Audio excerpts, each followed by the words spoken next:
Yes, it's John G. Sutton here. Tales from the Jails. Today I'm going to talk a little bit about Strangeways being turned into a museum, which I seriously believe that it will be within the next 5 years.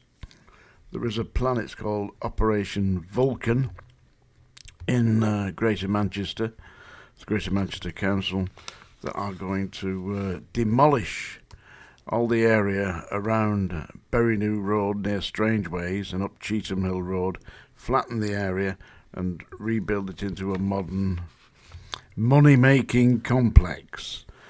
Yeah, I believe that the council have obviously been offered quite a lot of money to develop this land, and of course they're going to compulsory purchase the area. I've seen them do this kind of thing many times before. I mean, don't think that you own a house. Don't think you own it, you don't. You might think you do. You might have the title deeds to show that you do. But believe me, if they want to take it and build, I don't know, a public lavatory on your favourite property, that's what the local authorities can do. And that's what they do. And that's what they're going to do in Cheetham Hill. I mean, I still go shopping in Cheetham Hill.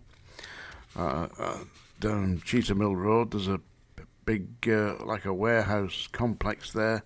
It's called Cleopatra's, where they sell incense, and you can buy it in bulk, you know. So I go and buy a few £100 worth of incense and stuff like that for my psychic operation here. But they're going to turn Strangeways jail into a museum. I'm sure that they will. And of course I will submit my exhibit. I will do that. That's the exhibit that I will be submitting to the museum. You can see that. Yeah, do you see that? Yeah. Strangeways 1868. Yeah.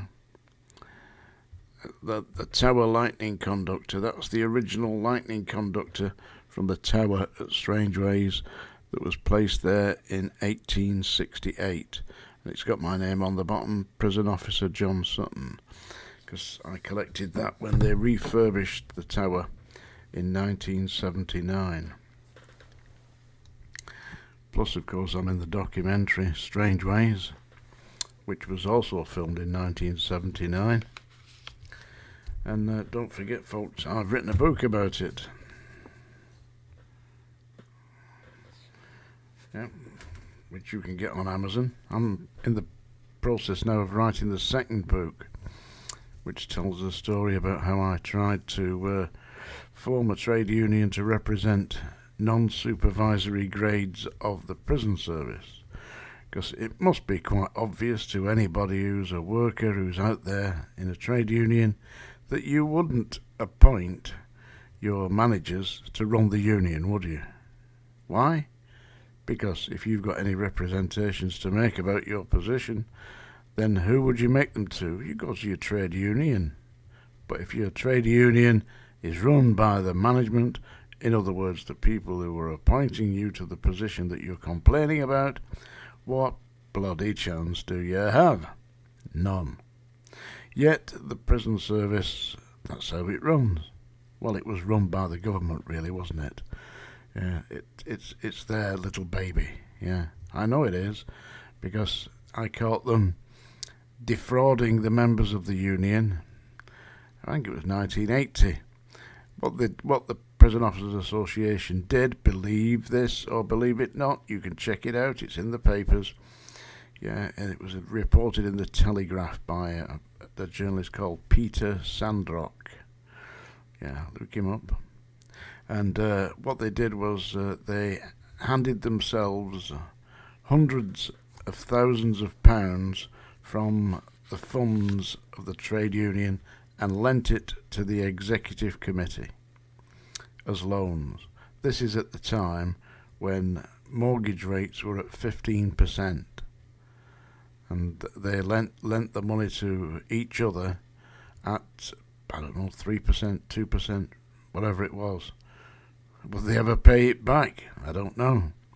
But this was in contravention, as you can imagine it would be, contravention of trade union law and the Constitution of the Prison Officers Association.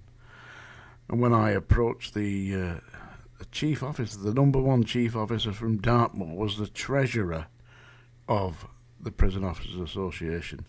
I made an appointment to see him and asked him to show me on what authority he had authorised hundreds of thousands of pounds from the funds of the trade union to be handed out to the executive committee members. And he was unable to answer that. So he said, all you're getting from me is this. He said it was accepted by conference as part of the report on the financial status of the trade union. But he couldn't do that because it was not a policy document, that was a statutory document. So I reported him to the fraud squad. I went to Scotland Yard and reported it as misappropriation of funds contrary to the Constitution of the Prison Officers Association, and the police set about investigating them. It was in all the papers, but basically what would have happened there, they didn't get prosecuted. I mean, it must have cost them quite a lot of money to defend it, but basically what they did was I suspect that the Home Secretary just stepped in and said, stop this.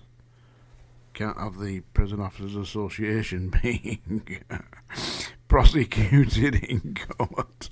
Hey, that would have been good, wouldn't it? Hey, I did that. Yeah, mad, innit?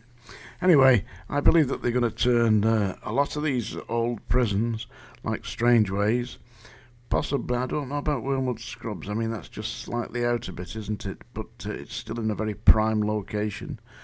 I mean, houses in that area going for what? £750,000. Expensive place to live, London. And because you've got Pentonville, you've got and you've got Wandsworth, and you've got the other one, Holloway, all in prime locations. Will they be made into museums, or will they just be knocked down? The thing is that Strangeways is a Grade 2 listed building, so I believe it will be a museum. So hang around, kids. We'll all go and see it, eh? Hey, I might be an exhibit. Yeah? I could be on there. Like Neanderthal man. Here he is, folks. This was a jailer from the 70s. The notorious Mr. Sutton. Hey, I'm not as notorious as bloody Norman Brown. They'll have him up there, won't they? Anyway, that's Tales from the Jails for today. I want somebody very kindly observe that I didn't issue a warning yesterday before I sang. There is the song dinger. Yeah, I don't want anybody trapped by my singing that doesn't want to be, so you've been formally cautioned now. I'm going to sing you a song.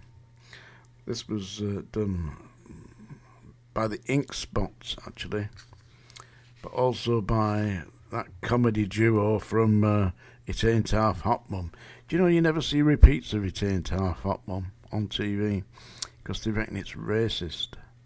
You know, they have the guy who's playing, oh, it's Mem Saber, yeah, that's an Englishman, yeah, blacked up. So they don't put it on. I mean, how sad is that? I mean, come on. When I was a kid, we had the black and white minstrels. We weren't ripping the piss out of anybody. It was just a kind of tradition. And if any of you, well, you won't remember, but there was a singer-comedian called G.H. Eliot. I won't tell you what his stage name was, but you look it up. You never see him anymore. Never see any footage of G.H. Eliot. You look him up. I'm going to sing you a song now. Whispering Grass. Are you looking forward to this, aren't you? On the edge of your seat. Why do you whisper green grass? Why tell the trees what ain't so? Whispering grass, the trees don't have to know. No, no, no. Sing up, lofty boy. Why tell them all your secrets? Who kissed there long ago? Whispering grass, the trees don't need to know. Don't you tell it to the trees, 'cause she will tell the birds and bees, and everyone will know, because you told the blabbering trees. Yes, you told them once before, and it's no secret anymore. Why tell them all the old things? They're buried under the snow. Whispering grass, don't tell the trees, 'cause the trees don't need to know. You keep it up, Lofty boy. Now don't you tell it to the trees, 'cause they'll just run and tell the birds and bees. Then everybody'll know, 'cause you told them doggone trees. Yes, you did. You know you did, Lofty boy. Yes, you told them once before. Now look at you, honey child. It ain't no secret no more. Why tell them all the old things? They're buried under the snow. Whispering grass, don't tell the trees, 'cause the trees don't need to know. Well done, Lofty boy. That's it. Tales from the Jails. Don't forget to buy my book, folks.